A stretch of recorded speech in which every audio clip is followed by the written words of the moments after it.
Welcome back. Well, on Monday, tens of thousands of UH students head back to class, which means more drivers on the road. Yes, a lot more. And you probably want to avoid being that one stalled car in rush hour backing things up. So officials are urging you to make sure that your car is in working order. So let's check back in with Kamaka Pili, who's getting some more tips from Lex Brody's. Hey, Kamaka. Yes, ladies. Aloha. We're here live at Lex Brody's in Kaka'ako in the Ahupua, where they're giving us helpful tips because 'tis the season for the roads and our freeways to be packed with cars. So we want to make sure that our vehicles are maintained and kept up to date as much as possible. And we're here with John Kelly. Aloha. He's the VP of Operations here at Lex Brody's. There's so much information to share. We've already talked about under the hood, but can you share us with some things outside our vehicle that we need to be aware of to keep maintained, such as our tires? Well, the most important thing is the one part of your car that's always in contact with the road is your tires. People tend to neglect their tires. They walk out, they're not touching the ground, they think they're good to go. But best thing you have is the penny test. And all you have to do is take the penny, put it in the tire, in one of the grooves of the tire, and if you can't see Lincoln's head in there, then the tires need to be replaced. This tire's just fine.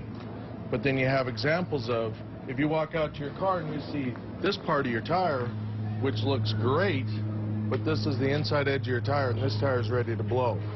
So that's a very dangerous situation that people can run into. And then you have tires that are completely worn. This is someone who went way too long before they needed tires.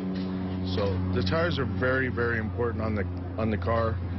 To make sure that you check them often, we recommend checking the air pressure every 2 weeks.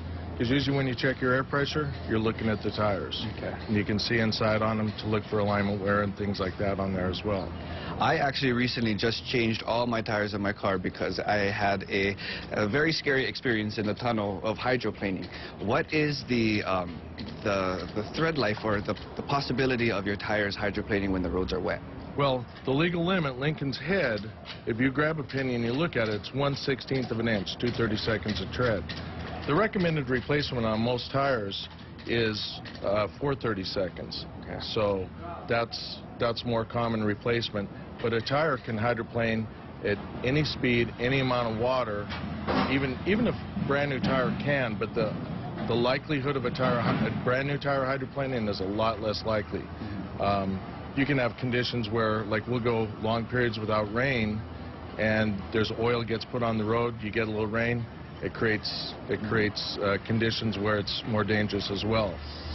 Newer cars, and the other way you can maintain your tires too is newer cars since 2007 all have the tire pressure monitoring system on there. So you want to make sure that your air pressures are good, check them every 2 weeks, and if that light comes on, get somewhere to get it serviced right away. Awesome. So we have tires, and outside the vehicle is also our lights that also could hinder big problems, especially at night. What is the best or your best recommendations when it comes to upkeeping our lights?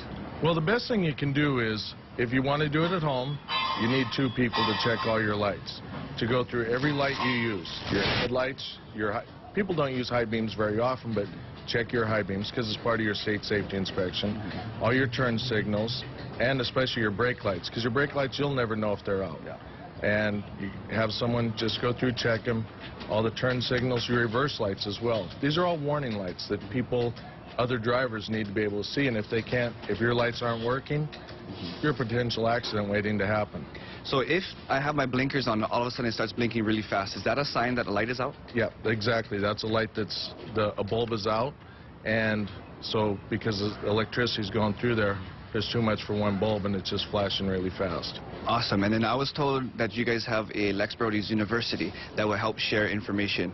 Can you share a little bit about that? Yeah, this Sunday at 8:30 at our Queen Street location here, we have our Lex Brody's University.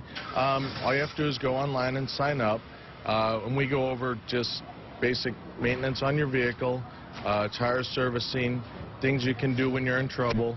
It's a really good program we put together. This will be our second one we've had.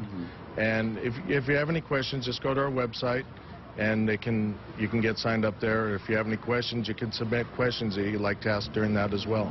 Awesome. And is that free of charge? Free of charge. Awesome. And then your website? www.lexbrodies.com. Awesome. Well, there you guys have it. Again, perfect time because school is in season. Our roads and our freeways are going to be blasted with cars and vehicles. And again, you don't want to be that one person. So make sure that you get your way down to Lex Brody's and get your car up as soon as possible in its maintenance, or check out their website for more information. Thank you very much, John. Right, appreciate it. You guys have a great day. Back to you guys in the Take Two studio. Thanks, Kamaka.